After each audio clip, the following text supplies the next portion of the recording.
ঘরে ঘরে অভাব নেই, আপনাকে অহরহ কুমন্ত্রণা দেবে। হ্যাঁ, এইভাবে ধর্মীয় অনুষ্ঠান হরিবাসর কীর্তন না দিয়ে বরং জমি কেন, তাতে ভবিষ্যতে কাজ হবে। এমন কুমন্ত্রণা দেওয়ার মানুষ প্রচুর আছে বাবা। জমি কেন, ব্যাংক ব্যালেন্স কর, এইসব হরিনাম দিয়ে লাভটা কি? মা বাবা বয়স হয়েছে, তুই একা কেন খাওয়াবি? আরো তো 3টে ভাই আছে, পাঠিয়ে দে, তাড়িয়ে দে। এইরকম শকুনি সকলের ঘরে আছে বাবা। এটাই হচ্ছে কলিমা। মন্থরার কুমন্ত্রণায় মাতা কৈকেয়ী, যিনি রামকে বড় ভালোবাসতেন, সৎ মাতা ছিলেন, কিন্তু পরের কুযুক্তিতে সে নিজে এমন কুকর্ম করে ফেললেন, ছেলেটাকে বনে পাঠালেন, তার শোকে রাজা দশরথ প্রাণ হারালেন। তাহলে ভাবুন, কুমন্ত্রণা যদি কারোর জীবনে কেউ দিতে থাকে, সেই পথে যদি কেউ চালিত হয়, তার জীবন ধ্বংসের পথে যাবেই যাবে, কেউ তার পাশে থাকবে না। সৎ পথে যাওয়ার মানুষ, দেবার মানুষ, সত্য কথা বলার মানুষ এ জগতে কেউ নেই।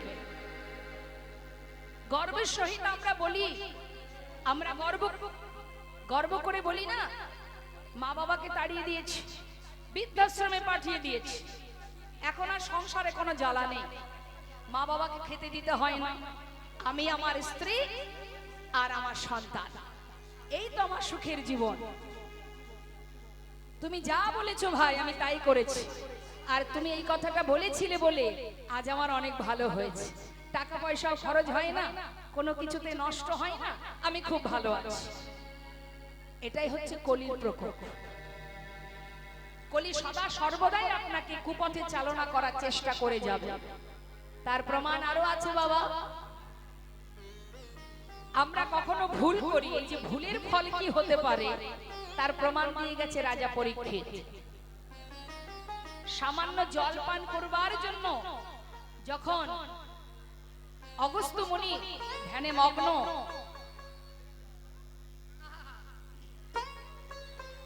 মগ্ন আছে ঋষি, তো যখন ধ্যান করছে তখন রাজা পরীক্ষিত গেছে জল পান করতে। সৌমিক মুনি তা সৌমিক মুনির ঘরে যখন, কুটিরে যখন জল পান করতে গেছে, রাজা পরীক্ষিত কলিকে জায়গা দিয়েছিল অনেকগুলো। এক, সোনার মধ্যে থাকবে, অবৈধ সম্পর্ক যেখানে হবে সেখানে তুমি থাকবে, যেখানে সুরা পান হবে সেখানে থাকবে, এই রকম কিছু কিছু শ্মশানে থাকবে, কিছু কিছু জায়গা কলির জায়গা। আমরা যখন উত্তেজিত হই, কোনো কারণে রেগে যায়, রেগে যাওয়াটাই কিন্তু কলির প্রকোপ। আর মানুষ যখন রেগে যায়, কলি সেই সুযোগটা নিয়েই ঢুকে যায় ভেতর। আর কলি যদি একবার ঢুকে যায় মা, সে তো ধ্বংস হবে, যার প্রমাণ পরীক্ষিত রাজা। কলি দেখলেন রাজা রেগে গেছেন, সঙ্গে সঙ্গে মরা সাপ হয়ে সামনে শুয়ে পড়লেন, আর সেই সাপটা রাগের আগে ক্রোধের বশে সেই মনির গলায় জড়িয়ে দিলেন বটে। ক্রোধ বেশিক্ষণ থাকে না বাবা, এক সময় সে কিন্তু নিস্তেজ হয়ে যায়, তারপরে গিয়ে সে আফসোস করে, এ আমি কি ভুল করলাম। রাজা পরীক্ষিত আফসোস করতে লাগলেন, এ আমার কি হলো, আমি কি করলাম, ধার্মিক রাজা আমি, এমন অকর্ম কুকর্ম কেন করলাম। কিন্তু 7 দিনের মধ্যে সে ভাগবত শ্রবণ করে 7 দিন 7 রাত্রি তার সেই অভিশাপ, সেই সৌমিক মুনির পুত্র শৃঙ্গী যে অভিশাপ করেছিল, সেই থেকে মুক্ত হয় একমাত্র ভাগবত কথা শ্রবণ করে। তাই ঘোর কলিযুগে কলির প্রকোপে পড়লে হবে না মা, কারণ আমাদের মাথায় রাখতে হবে আমরা মনুষ্যকুলে জন্ম পেয়েছি, আমাদের ধর্ম কি, কি আমাদের করণীয়।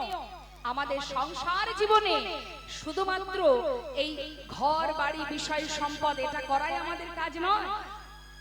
আমরা ভগবানের কাছে বলেছিলাম, তুমি আমাদের মানব কুলে জন্ম দাও যাতে কৃষ্ণ ভজন করতে পারি, পশুকুলে জন্ম দিও না, বৃক্ষকুলে জন্ম দিও না, এ বড় যন্ত্রণার জনম যদি দেবে তাহলে মানব কুলে দাও, মানব দেহ পেলে তোমার নাম গুণগান গাইব, তোমায় সেবা দেব, তোমায় দর্শন করব, কথা দিয়েছিলাম। এই কথা দিয়ে তবে পৃথিবীতে এই মানব দেহটা আমরা পেয়েছি মা। কিন্তু এই মানব জন্ম পাওয়ার পরে যদি বারবার আমরা সেই ভুলই করতে থাকি, তাহলে আবার পুনরায় মনুষ্য জন্ম আমরা পাবো না। একমাত্র কলিযুগে যদি কোনো মানুষ একবার ডাকার মতো ডাকে ভালোবাসতে পারে, সেই জীব আবার পুনরায় মানব জন্ম পাবে। কিন্তু যদি জীব ভগবত ভক্তি করতে না পারে, সে কিন্তু মানব দেহ আর পাবে না। তাকে আবার ওই ৮০ লক্ষ জনি কীট পতঙ্গ পশু পাখি জন্তু জানোয়ার হয়ে জন্ম নিতে হবে। তাহলে মানব জন্ম পেয়ে যদি হরি ভজন না করি, তাহলে তো আমরা আর আপন ঘরে ফিরতে পারবো না। এই বিশ্ব ব্রহ্মাণ্ডে আবার গোলক ধাঁধায় ঘুরে বেড়াতে হবে, পশুকুলে কীটকুলে জন্ম। তাহলে একবার বলুন তো মা, এ জন্মে যদি তার কৃপা না পাই, যখন পশুকুলে বৃক্ষকুলে আমরা জন্ম পাবো, তখন আমাদের উদ্ধার করবে কে? কে উদ্ধার করবে? তখন আর উদ্ধার হতে পারবো না। তাই এটাই সুযোগ, এই হচ্ছে সময়। হরি বলার বদন পেয়েছো, সেবা দেওয়ার হাত পেয়েছো, বলার শক্তি পেয়েছো, দেখার শক্তি পেয়েছো, হৃদয় মাঝে ধরে রাখার সুযোগ পেয়েছো, বৈষ্ণব সঙ্গ সাধু সঙ্গ ভক্ত চরণ ধুলি অঙ্গে মাখার উপযুক্ত জন্ম পেয়েছো। এই জন্মে যদি হেলাই সময় নষ্ট করে ফেলো, তাহলে তোমাকে আবার ৮০ লক্ষ জনম এই পৃথিবীতে কীট পতঙ্গ বৃক্ষ ইত্যাদি ইত্যাদি যত কিছু আছে, সেই কুলে আমাদের ঘুরে বেড়াতে হবে। এটাই সুযোগ বাবা, একবার হরি বল বলো। এ কথা তো আমরা সংসারে বলে আসিনি ভগবানকে, হে দয়াময় যদি আমাকে মানব কুলে জন্ম দাও, ঘর বাড়ি করব, গাড়ি করব, ব্যাংক ব্যালেন্স করব বলেছি? কি বলেছি? যদি একবার জন্ম দাও, হরি বলার বদন দাও, ভাবে কি তোমার নাম করব। কিন্তু হলো না, হলো না বাবা। বালি আর চিনি মিশিয়ে দিলে যদি পিপিলিকা ছেড়ে দেওয়া হয়, পিপিলিকা ওই বালির ভিতর থেকে চিনিটাকে বের করে নিয়ে আসে। কলি যতই আমার পিছনে থাকুক না কেন, আমি যদি আমার সঠিক পথে থাকি, কলি আমাকে কিচ্ছু করতে পারবে না, তাই তো? কিন্তু আমরা সর্বদাই কুমন্ত্রণায় চালিত হই, যার কারণে বারবার আমাদের জীবনে পদস্খলন হয়, বারবার আমরা ভুল পথে অগ্রসর হই, আর ভুলের মাসুল আমাদেরই গুনতে হয়। কিছু কিছু মানুষ আছে আমাদের হিন্দু সমাজে, যারা ভুল করে বাবা এই সনাতন ধর্ম পরিত্যাগ করে অন্য ধর্মে চালিত হচ্ছে, কিন্তু তারা জানে না যে এটা আমরা কি ভুল করছি। দুদিনের জন্য যে পথেই যাও না কেন, যেখানেই যাও না কেন, আমাদের আদি ধর্ম সনাতন ধর্ম, তোমাকে ঘুরে ফিরে আবার এখানে আসতে হবে। যার থেকে সৃষ্টি, জগতে যত রকমের ধর্ম আছে, সব ধর্মের উৎস হলো আমার সনাতন। নিতাই গৌর হরি বল হরি বল। তাই নিজের পিতাকে আগে চিনতে শিখতে হবে মা। নিজের পিতাকে, আমার পিতাকে, যিনি বিশ্ব পিতা, যিনি জগতের জীবের পিতা, যিনি সৃষ্টিকর্তা, সেই অনাদি আদি গোবিন্দ। নিজের পিতাকে যদি চিনতে না পারে সন্তান, তার জীবনটা কি হয়? পথে পথে কাঁদতে হয় বাবা। তাই নিজেকে আগে জানতে হবে, আমি কি, কে আমার, কেন মরে যারে তপত্রয়, ইহা না জানি জীবের কইছে হিত হয়। তাই শাস্ত্রে বলছে, হে জীব কিচ্ছু নয়, একবার বদন ভরে কলিহত জীব, তোমরা কলিযুগের যে ধর্ম, কলিযুগের যে নাম মহামন্ত্র, সেটা একবার জপ করো, আর কিছু করতে হবে না। অপবিত্র পবিত্র সর্ববস্তাঙ্গত বিবাজ সারে পুণ্ডরিকাক্ষ সমাজ জপ ভক্তর সূচি। আপন আপন গুরুচরণ আশ্রয় করো, বদনে হরি নাম করো, যেখানে থাকবে যেভাবে থাকবে কোনো দুঃখ নেই। হাতে কাজ করছো, মুখে তো হরি নাম করাই যায়। হ্যাঁ, এর জন্য তো সময় সীমা লাগে না মা। তুমি কাজের মধ্যে দিয়েও হরি নাম জপ করতে পারো। নিয়মিত যদি হরি নাম জপ করা যায়, হরি নাম মহামন্ত্র জপ করে হরিদাস ঠাকুর যদি নামাচার্য হতে পারে, তুমি কেন তার কৃপা লাভ করতে পারবে না? একবার সবাই মিলে আমরা মহামন্ত্র জপ করব। প্রত্যেকে হাত তুলবো আমি চাই আপনারা হরিনাম মহামন্ত্র জপ করুন। তুলুন সবাই হাত, প্রত্যেকে তুলবেন উচ্চস্বরে। এখানে রাধা মাধব আছে, নিতাই গৌর আছে, উচ্চস্বরে সবাই হরিনাম জপ করবেন। আমি গাইবো, শেষ হবে আপনারা গাইবেন, গলা ছেড়ে গাইবেন, কৃপণতা করবেন না হরিনামে। হরে কৃষ্ণ হরে কৃষ্ণ কৃষ্ণ কৃষ্ণ হরে হরে হরে রাম হরে রাম রাম রাম হরে হরে হরে।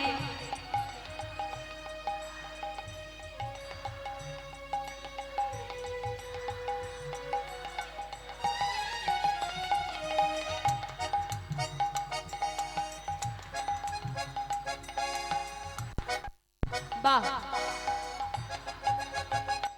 হরে কৃষ্ণ কৃষ্ণ কৃষ্ণ হরে হরে হরে রাম রাম রাম হরে হরে হরে কৃষ্ণ। নাম ছাড়া কলিজীবের নাহি আর ধর্ম, সর্বধর্ম সার নামে শাস্ত্র মর্ম। আজ মহাজন বলিতে বললেন, হে জীব বদনে হরি বল বলো, দুফোঁটা বাড়ি বরিশন করো, মাত্র দুফোঁটা নয়ন বাড়ি বরিশন করো, আপন আপন গুরুচরণ আশ্রয় করো। চলুন আমরা সবাই বৃন্দাবনে যাই। আমার মায়েরা ভালোই জানেন বৃন্দাবনের রাজাকে। রাধে রাধে। আসুন আমরা স্বতঃস্ফূর্ত ভাবে সবাই মন থেকে মনে প্রাণে একবার রাধার ভজন গাইতে গাইতে বৃন্দাবনে চলো চলো চলে যা বৃন্দাবনে, চলো রে সবাই। রঙিন হলো কানুর রঙে, তাই নাকি? কথাটা কি বলছে? কানুর রঙে রঙিন। কে রঙিন? দেখুন তো মাসে কে আছে? আয়ানের ঘর রনিতাই, চলো চলে যা বৃন্দাবনে, চলো রে সবাই। চলো চলে যাই বৃন্দাবনে, চলো রে সবাই।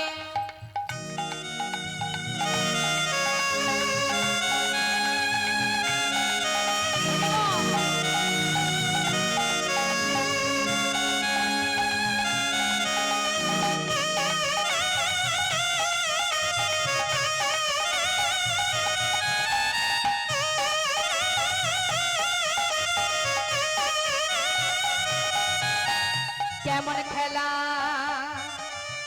আহা কেমন খেলা খেলে আমার মদন মোহন, মদন মোহন প্রেমের রঙে রাঙায় হয় বলারি মন।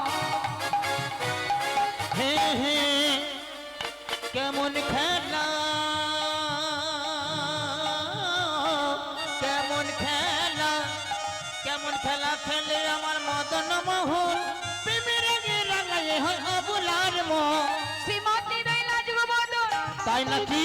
দেখে শ্রীমতী দৈলা যুগবদন, কৃষ্ণ চূড়া রাঙা। হে চলো চলে যাই বৃন্দাবনে, চলো রে সবাই। চলো চলে যাই বৃন্দাবনে, চলো রে সবাই। ওই না বৃন্দাবনে, চলো রে সবাই। বৃন্দাবনে চলো রে সবাই, বৃন্দাবনে চলো রে সবাই। प्रेम से बोलिए राधा रानी की, श्याम सुंदर की, बांके बिहारी लाल की, वृंदावन धाम की। राधे राधे। ডাকার মতো না ডাকলে কি আসে মা? হ্যাঁ, ডাকার মতো ডাকতে হবে, স্বতঃস্ফূর্ত ভাবে, কোনো জড়তা রাখা যাবে না, সঠিক ভাবে ডাকতে হবে, ভালোবেসে ডাকতে হবে। আসুন আমরা যে ভক্তের কথা শুনবো, দেখুন আমরাও ভগবানকে ভালোবাসি। আমাদের ভালোবাসাটা কেমন? আমাদের ভালোবাসার মধ্যে কোনো গলদ নেই তো, আমাদের ভালোবাসার মধ্যে কোনো স্বার্থ নেই তো, কোনো চাওয়া পাওয়া নেই তো। আজ আমরা এই ভক্তের সুন্দর জীবনী কথা লীলা শ্রবণ করলেই বুঝতে পারবো যে আমরাও ভক্ত, আর ভগবানের সখা সুদামা সেও কেমন ভক্ত। লীলা শ্রবণের এটাই কারণ, আমাদের কিছু না কিছু একটু শিক্ষা কিছু না কিছু জানা, এই জানার জন্যই লীলা শ্রবণ করতে হয়। না জানলে হবে কি করে? জানতে হবে তো। না জানলে আমরা বুঝবো কি করে কি করা আমাদের উচিত আর কি করা উচিত নয়। ভগবান কৃষ্ণ সখাগণকে নিয়ে বনমাঝে গেছে, খেলা করছে। কিন্তু আজ তার হঠাৎ করে একটা নতুন খেলার বাসনা জেগেছে। খেলাটি হচ্ছে পাতা পাতা খেলা। জয় রাধে। ওমা, পাতা পাতা খেলা খেলেছেন আপনারা?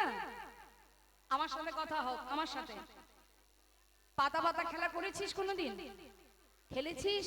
খেলিসনি? ভগবান খেলেছে। তা দেখ খেলাটা কেমন, শোন। তা পাতা পাতা খেলা মানে যতগুলি সখা ততগুলো পাতা তুলতে হবে, তার মধ্যে একটা পাতা ছিদ্র করা হবে। ছিদ্র পাতাটা যার পড়বে সে দলের মধ্যে চোর হবে। যে ব্যক্তি চোর হবে মানে হেরে যাবে, বাকি সবাইকে কাঁধে করে নিয়ে যেতে হবে, নিয়ে আসতে হবে। বেশ, সখারা বলছে খুব মজার খেলা ভাই। তা নে, যতগুলি পাতা মানে সখা ততগুলি পত্র তুলে নিয়ে আয়। এখন পত্র তো তোলা হলো। দেখুন, এর পিছনে কারণ তো আছেই মা। ভগবান যেটাই করেন তার পিছনে কারণ থাকে, কারণ ছাড়া কিন্তু তিনি কিছু করেন না। সব কিছুর পিছনে একটা কারণ আছে। তো এবার বলছে নে পাতা নিয়ে যা। আজকে যে অপূর্ব খেলাটা খেলছে তার কারণটা কি পরে বলবো। এবার একে একে পাতা নিচ্ছে, নে পাতা নিয়ে যা।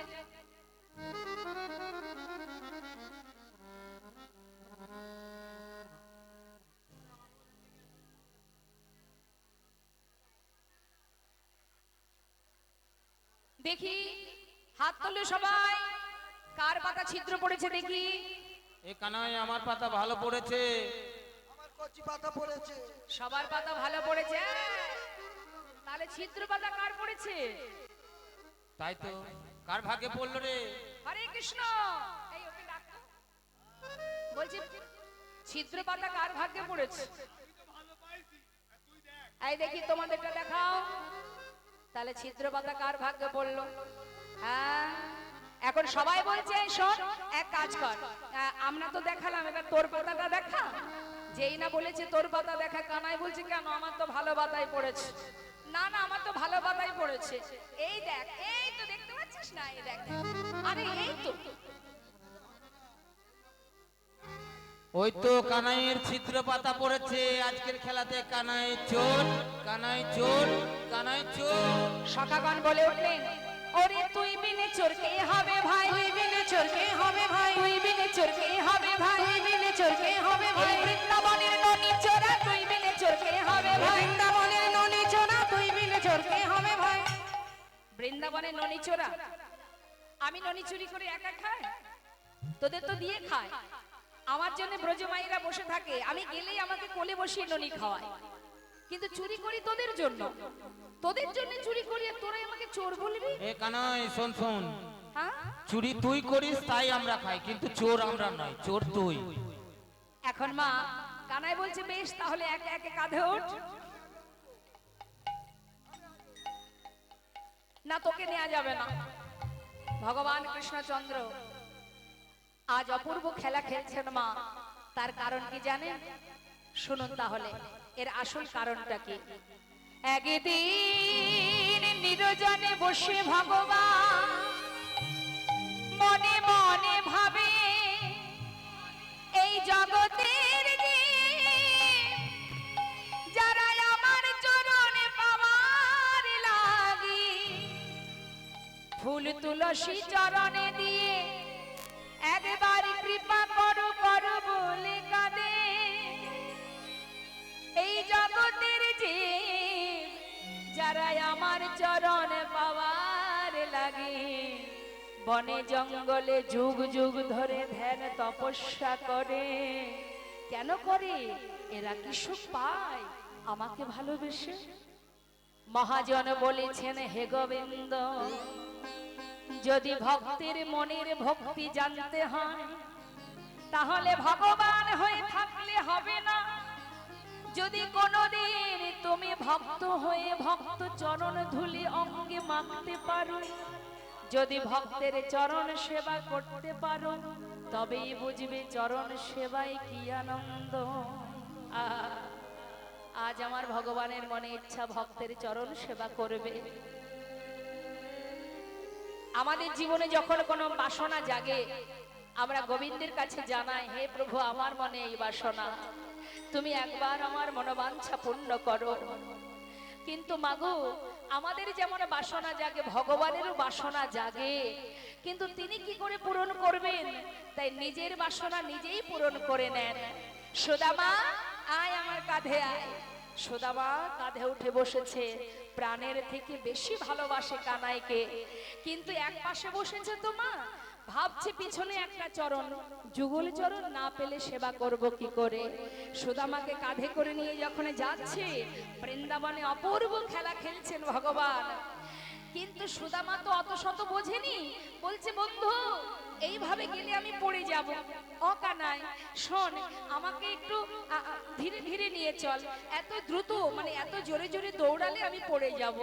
যেই বলেছে সঙ্গে সঙ্গে চতুরের শিরোমণি ভগবান বললেন, এক কাজ কর, পিছনে চরণটা সামনে দে। যখনই বলা সামনে চরণ, দুটো চরণ চেপে ধরেছে ভগবান নিজের বুকের মাঝে, কাঁধে করে নিয়ে যাচ্ছে মা। আহা, মহাজন বলছে, সুদামারে লইয়া কৃষ্ণ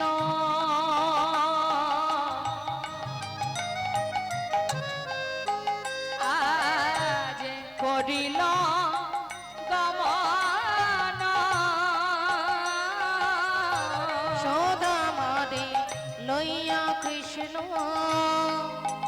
দেখো গমন করিল, আজি পক্কয়ম্র বৃক্ষ তলে আসিয়া দাঁড়ালো।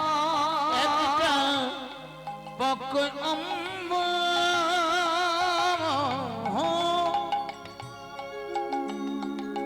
বৃক্ষ তলে আসিয়া দাঁড়ালো। আজি মন্দ মন্দ সেবা করে, আজি মন্দ মন্দ চরণ সেবা করে, ভক্তের যুগল চরণ হৃদয়ে ধরে, মন্দ মন্দ সেবা করে। ভক্তের যুগল চরণ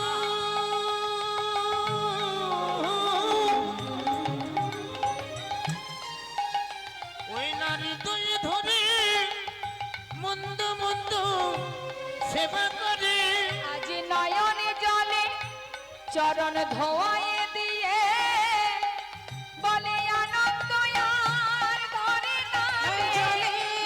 চরণ ধোয়ায়ে দিয়ে বলে আনন্দ আর ধরে না রে, চলে চরণ ধোয়ায়ে বলে আনন্দ আর ধরে না রে। চলে চরণ ধোয়ায়ে দিয়ে ওনা মন্দ মন্দ চরণ সেবা করে, পকয়ম্র বৃক্ষ তলে আসিয়া দাঁড়াল। একটা বক অম্ব বৃক্ষ তলে আসিয়া দাঁড়ালো।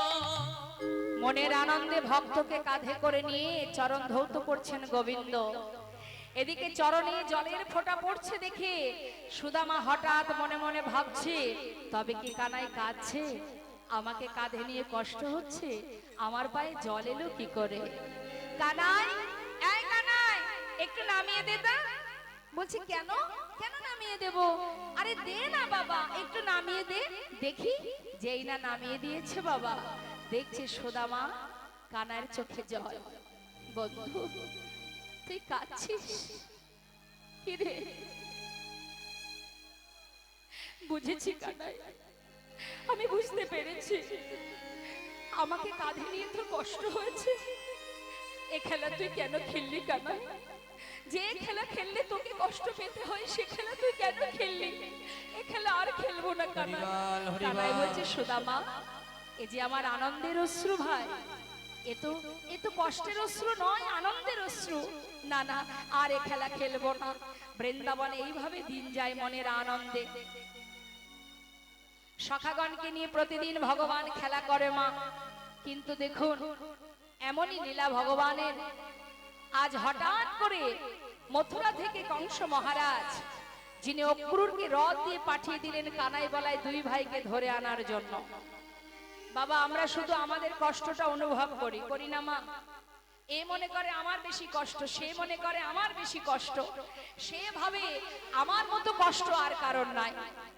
আমরা প্রত্যেকের নিজের কষ্টটাকে অনুভব করি, কিন্তু মাথায় রাখবেন, আমরা যদি আমাদের কষ্টটা অনুভব করি, একবার ভগবানের কথা ভাবুন তো, গোবিন্দের কথা চিন্তা করুন, তার জীবনের কষ্টটা একবার অনুভব করুন। জন্মানোর আগেই তার মাতা পিতাকে কারাগারে আবদ্ধ করে দিলেন কে? মামা। মামা আবদ্ধ করলেন মা দেবকী বোনকে, কেন? অষ্টম গর্ভের সন্তান আমার মৃত্যুর কারণ। তাহলে গোবিন্দ আসার আগে থেকেই শুরু হলো তার যন্ত্রণা। মা বাবার কারাগারে আবদ্ধ হলো, সন্তান জন্ম নিতে না নিতেই মায়ের স্তনদুগ্ধ পেল না, মায়ের আদর ভালোবাসাও পেল না। গোবিন্দ মাথায় করে চলে গেল গোকুলে। গোকুলে যাওয়ার পর সেখানে লালিত পালিত হলো মা যশোমতী নন্দ মহারাজের কাছে, কিন্তু সেখানেও শান্তি ছিল না মা। সেখান থেকে যখনই গোবিন্দ গোঠে যেত, তখনই কংস মহারাজ একবার অগাসুর, একবার বগাসুর, একবার একে একবার তাকে, সদা সর্বদাই কৃষ্ণকে প্রাণে মারার চেষ্টা করে গেছে। বলুন তো, যিনি বিশ্ব ব্রহ্মাণ্ডের মালিক, তার জীবনের কত কষ্ট।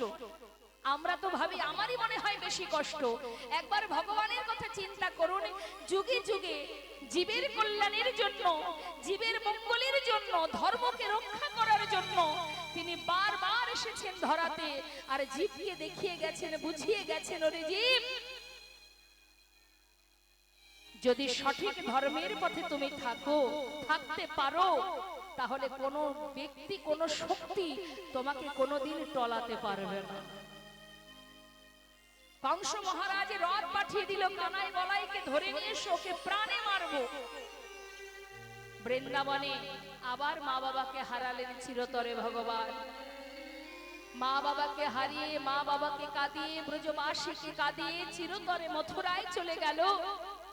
সেখানে গিয়ে সে তার দায়িত্ব পালন করলো। কি দায়িত্ব? মা বাবা, যে মাতা দেবকী আর বসুদেব কারাগারে আবদ্ধ ছিল, কংসকে বধ করে সেই মা বাবাকে মুক্ত করে দিলেন ভগবান পুত্র হয়ে। তারপর তিনি গুরুকুল থেকে শিক্ষা গ্রহণ করে চলে গেল দ্বারকায়। ধর্ম রক্ষার কারণে, ধর্মকে রক্ষা করতে গিয়ে কুরুক্ষেত্রে যুদ্ধ হলো। সেই যুদ্ধে যখন ধর্মের জয় হলো, মাতা গান্ধারীর অভিশাপে এত বড় দ্বারকাধীশ সমুদ্র তলে নিমজ্জিত হলো, আর বেদের হাতে ভগবান কৃষ্ণচন্দ্র প্রাণ হারালো। নিতাই গৌর হরি। আমরা শুধু আমাদের কষ্টটা ভাবি মা, আমি বড় যন্ত্রণায় আছি, দুঃখে আছি ভাই। চিন্তা করে দেখুন একবার, করুণাময় দয়াল নবদ্বীপ চন্দ্র গৌর সুন্দর কত লাঞ্ছনা গঞ্জনা সয়েছে। সেই সময়ে চরণ ধরে বলছি মা, হ্যাঁ কথা নয়, যেন পাপ ছাড়াতে এসে পাপ জড়িয়ে না যায়, এই দিকে ধ্যান দেবে। আমরা জানতে অজান্তে পাপ করেই যাচ্ছি, জানি না কোথায় আমাদের গতি হবে, আদৌ আমাদের কৃষ্ণ কৃপা হবে কিনা। একটুখানি যদি এগিয়ে যেতে পারি, পিছিয়ে তো যাব না। একটুখানি যদি শুনতে পারি, তবে আমরা এগিয়ে থাকবো, পিছিয়ে যাব না। সেই দিকে একটু লক্ষ্য রাখতে হবে। কি হবে? এখন আছি, একটু পরে চলে যেতে পারি। আমরা জানি না। পরীক্ষিত জানতেন, তিনি ভাগ্যবান ছিলেন, তিনি জানতেন তিনি 7 দিন এখনো বাঁচবেন। আমরা তো কেউ গ্যারান্টি দিতে পারছি না যে এখন আছি, একটু পরেও আমি থাকবো। তাহলে আমাদের কি করা উচিত? হ্যাঁ, আজ ভগবান কৃষ্ণ আর বলরাম দুজনে চলে গেল। যেই না চলে গেল, বৃন্দাবন কৃষ্ণ বিরহে কাতর। সুদামার বাবা মটুকমণি চিন্তায় পড়লেন, কানাই যদি চলে যায়, আমার ছেলে যে কানাই ছাড়া এক মুহূর্ত থাকতে পারে না, তাকে আমি কি করে বাঁচিয়ে রাখবো? এদিকে ভগবান কংসকে বধ করে মাতা দেবকী বসুদেবকে মুক্ত করে সবাইকে উদ্ধার করে তিনি গেলেন গুরু আশ্রমে, গুরুকুলে, শান্তিপুনি মুনির আশ্রম। অনাদি আদি বিশ্ব ব্রহ্মাণ্ডের মালিক আপনি আচরি ধর্মজীবকে শেখায়। নিজে আচরণ করে শিক্ষা দিলেন, ওরে জীব, আমি যেমন গুরুচরণ আশ্রয় করেছি, তোরাও একবার গুরুচরণ আশ্রয় কর। গুরুচরণ আশ্রয় করলে কি হবে? আশ্রয় করিয়া ভজে তারে কৃষ্ণ নাহিতা যে আর সম্মরে অকারণ। এখন খবর পেয়েছে বৃন্দাবনবাসী যে গোবিন্দ মথুরা থেকে গুরু আশ্রমে এসেছে। খবর পাওয়া মাত্রই সুদামার পিতা মটুকমণি তিনি তার পুত্রকে নিয়ে চললেন ওই গুরুকুলে। কেন?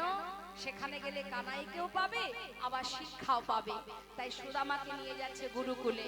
মহাজন পদাবলিতে বললেন,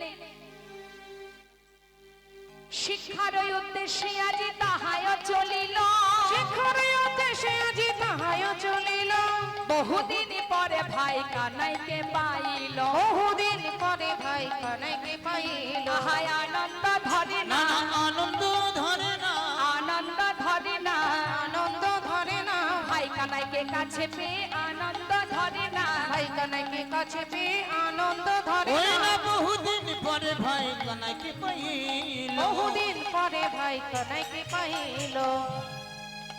প্রাণ গোবিন্দকে কাছে পেয়ে, বন্ধুকে কাছে পেয়ে আনন্দ ধরছে না। মাগো, এটা সত্য কথা। ভগবানের দর্শন পেলে, ভগবানের কথা শ্রবণ করার জন্য আমাদের মনে একটু আনন্দ হয়। এই যে 1 বছর ধরে এই স্থানে হরিনাম হবে বলে তার আয়োজন হচ্ছে, বাড়িতে বাড়িতে কমিটির ভক্তরা যখন হাতে পায়ে ধরে কিঞ্চিত কিঞ্চিত ভিক্ষা করেছে, আর সবাইকে বলেছে অমুক দিন এই কয়েকদিন ধরে এখানে হরিনাম সংকীর্তন হবে, সাধু গুরু বৈষ্ণব আসবে, ভক্ত সমাগম হবে, হরিনাম কীর্তন হবে, তোমাদের সবার নিমন্ত্রণ। একবার বলুন তো বাবা, মনে কি আনন্দ হচ্ছিল না যে আবার আমরা সবাই একসঙ্গে হরি কথা কৃষ্ণ কথা শুনবো, সাধু সঙ্গ পাবো, বৈষ্ণব সঙ্গ পাবো? শাস্ত্রে বললেন সাধু সঙ্গ সর্বশাস্ত্রে কয়, লব মাত্র সাধু সঙ্গে সর্বসিদ্ধি হয়। বৈষ্ণব সঙ্গ সাধু সঙ্গের মহিমা আপনাদের ছোট করে একটু বলি বাবা। সাধু সঙ্গ করলে, ভক্ত সঙ্গ করলে তার কি লাভ? আমা একটু আমার দিকে তাকাবেন। ষড় গোস্বামীকে আমরা সবাই জানি, তার মধ্যে এক গোস্বামী যার নাম রঘুনাথ দাস গোস্বামী। এই রঘুনাথ দাস গোস্বামীর পিতা ছিলেন জমিদার। এটা কিন্তু কোনো গল্প নয়, মাথায় রাখবেন। ষড় গোস্বামীর মধ্যে একজন গোস্বামী, অর্থাৎ গল্প হতে পারে না, তাই তো? তার ঘর কোথায় ছিল? আপনি যদি ব্যান্ডেল থেকে বর্ধমানের দিকে যান, একটা স্টেশন আছে যার নাম আদিসপ্ত গ্রাম। এই আদিসপ্ত গ্রামে গোবর্ধন দাস বড় জমিদার, তার ছেলে হচ্ছে এই পুত্র রঘুনাথ দাস, যিনি হরিদাস ঠাকুরের কাছ হতে দীক্ষা মন্ত্র গ্রহণ করেছিলেন। তা সেই রঘুনাথ দাস জন্ম হওয়ার পর মা বাবার মনে বড় আনন্দ। কি আনন্দ? যে না, আমার বংশে এই জমিদারি রক্ষা করার জন্য ভগবান একটা পুত্র দিয়েছে। হরি বল। আমরা তো এই জন্যই আনন্দ পাই। আমাদের যদি একটা ছেলে হয় আমরা গর্ববোধ করি না যে আমার বংশে বাতি হয়েছে একটা, আমার বংশ রক্ষা হবে, ইত্যাদি ইত্যাদি কত ভাবনা আমাদের বাবা। এখন গোবর্ধন দাসের মনে সেই আনন্দ যে আমার জমিদারি রক্ষা হবে, আমার ছেলে হয়েছে একটা। কিন্তু তিনি ছিলেন ধার্মিক, তিনি একটু ভক্তি মার্গে ছিলেন বলে তাই তার স্ত্রীকে বলছে, দেখো আমরা যেমন ভগবানকে ভালোবাসি, আমার সন্তানের যেন কৃষ্ণ পদে মতিগতি হয়, তাই তুমি এক কাজ করবে, ঘরে রাখলে কখনো ভক্তি তৈরি হবে না। এ কথা সত্য মা। আপনি বাড়ি বসে ভাববেন যে আমার ছেলে মেয়ের যেন কৃষ্ণ পদে মতিগতি থাকে, সে সারা রাত ধরে মোবাইল দেখবে, আপনি বলবেন একটু কি ভগবানের নাম করতে পারিস না, একটু কি ভগবানের পুজো করতে পারিস না? আপনারা বলেন তো, কি বলে? রাখো তো, সময় আছে নাকি? আমাদের যখন সময় হবে তখন ভগবানকে ডাকবো, তোমাদের এখন সময় হয়েছে, তোমরা করো। সমস্যাটা কোথায় জানেন? আমরা ছোট থেকে সেই শিক্ষাটা দিইনি, যার কারণে আজ আমাদের এমন কথা শুনতে হচ্ছে। যা করতে হবে শিশুকাল থেকে করতে হবে। বাচ্চা যখন বুঝতে শিখবে না, এই যে ছোট্ট বাচ্চা, ও বোঝে না কিছু, ও ধর্মের কিছু বোঝে না, তবু তো বসেছে। এই যে বসেছে, বুঝুক বা না বুঝুক, শুনছে তো, এর একটা গুণ আছে মা। তাই সেই ছোট্ট শিশুকে নিয়ে প্রতিদিন গোবর্ধন দাসের স্ত্রী যেখানে সাধু সঙ্গ ভক্ত সঙ্গ হয় নিয়ে যায়। বাচ্চা কিছু বোঝে না, ছোট্ট শিশু মায়ের কোলে বসে, কিন্তু দেখতে তো পায়। কি দেখতে পায়? কেউ হরিনাম শ্রবণ করে কাঁদছে, কেউ বা ধুলায় গড়াগড়ি দিচ্ছে, কেউ বা আবার একে অপরকে আলিঙ্গন করছে। শিশু কিন্তু বসে বসে এগুলো দেখে। এবার যখন একটু বড় হয়েছে, তার মনের ভিতরে প্রশ্ন জেগে গেছে। কি প্রশ্ন? এরা কেন এমন করে? কেন এমন করে জড়িয়ে ধরে কাঁদছে? কেন মুখে কৃষ্ণ কৃষ্ণ বলে কাঁদছে? কেন এমন করে মাটিতে গড়াগড়ি দিচ্ছে? কার কথা শুনে এমন করছে? ছোট্ট শিশু, তার মনের মধ্যে প্রশ্ন।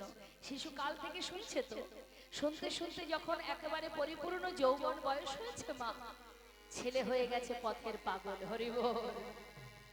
পথের পাগল মানে তার মনে প্রশ্ন, যে মানুষটাকে চোখে দেখা যায় না, যার কথা শুনে জগতের জীব পাগল হয়ে যায়, চোখে না দেখে যার প্রতি মানুষের এত গভীর ভালোবাসা, হরি বল, হরি বল।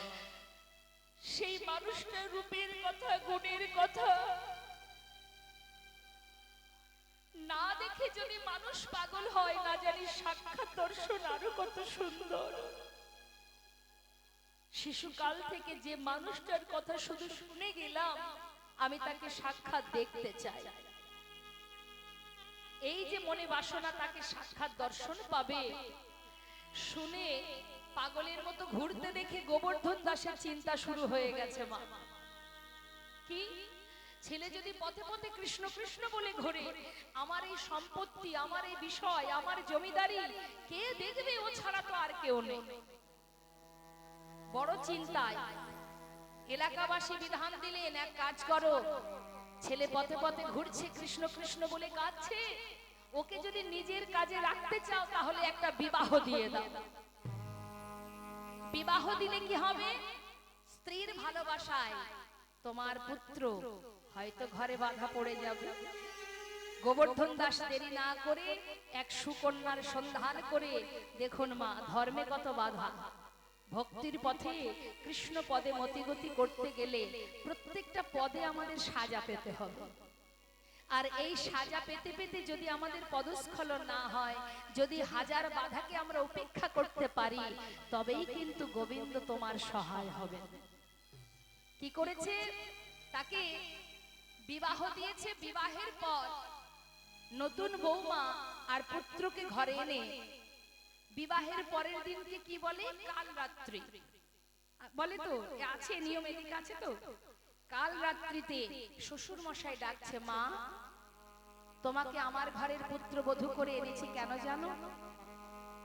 আমার ছেলে শিশুকাল থেকে এমন একটা মানুষের কথা শুনেছে, যার কথা শুনে আজ আমার ছেলে পথের পাগল হয়ে গেছে। মা, তোমার ভালোবাসা দিয়ে আমার সন্তানকে তুমি বেঁধে রেখো। বাবা, আমি চেষ্টা করব। চলে গেল কাল রাত্রি, এলো ফুল সজ্জা রাত। আনন্দের মুহূর্ত, সুখের দিন, সংসারের প্রথম শুরু যেদিন থেকে, সেই দিন শয্যা ঘরে বসে বসে, ফুল শয্যা ঘরে রঘুনাথ দাস নয়নের জলে বুক ভাসিয়ে কাঁদছে।